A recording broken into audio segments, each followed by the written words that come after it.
le indicazioni di ARPA sono di rassicurazione, perché il vento ha disperso i fumi che sono usciti dalla combustione, insomma, nelle parti superiori dell'aria. Rassicura la popolazione il sindaco di Villafranca Padovana, Luciano Salvò. Le analisi dell'aria danno esiti positivi. Ora bisogna attendere le ultime verifiche dei tecnici dell'ARPA, ma la paura è passata. Sì, perché è stata una notte di paura in via Ponte Alto, dove per tutta la notte è bruciato un deposito.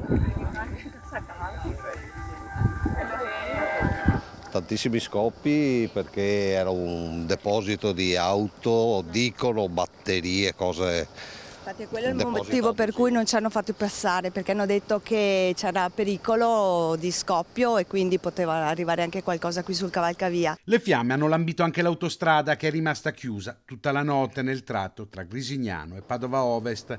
È stata ripristinata anche la corrente elettrica, interrotta per alcune ore dopo che il fuoco aveva abbattuto un traliccio. Il traliccio è caduto.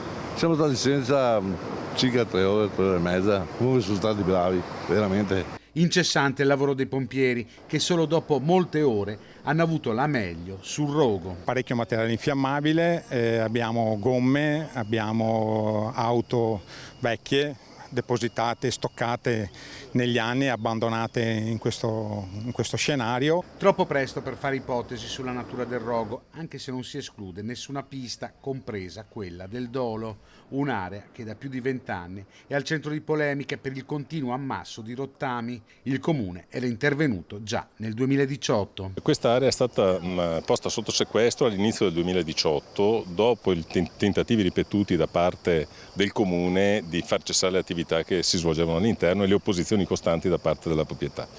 È rimasta sotto sequestro fino a fine 2023, dopodiché abbiamo provveduto a rintracciare le persone destinatarie del provvedimento del dissequestro condizionato alla bonifica dell'area. Abbiamo emanato a gennaio un'ordinanza di sgombero dei materiali, hanno iniziato a sgomberare qualcosa, dopodiché insomma l'epilogo l'abbiamo visto ieri sera. 20-30 anni di questa situazione e doveva sempre essere bonificato, doveva sempre fare, ma non è mai stato fatto nulla e adesso si è bonificato da solo praticamente.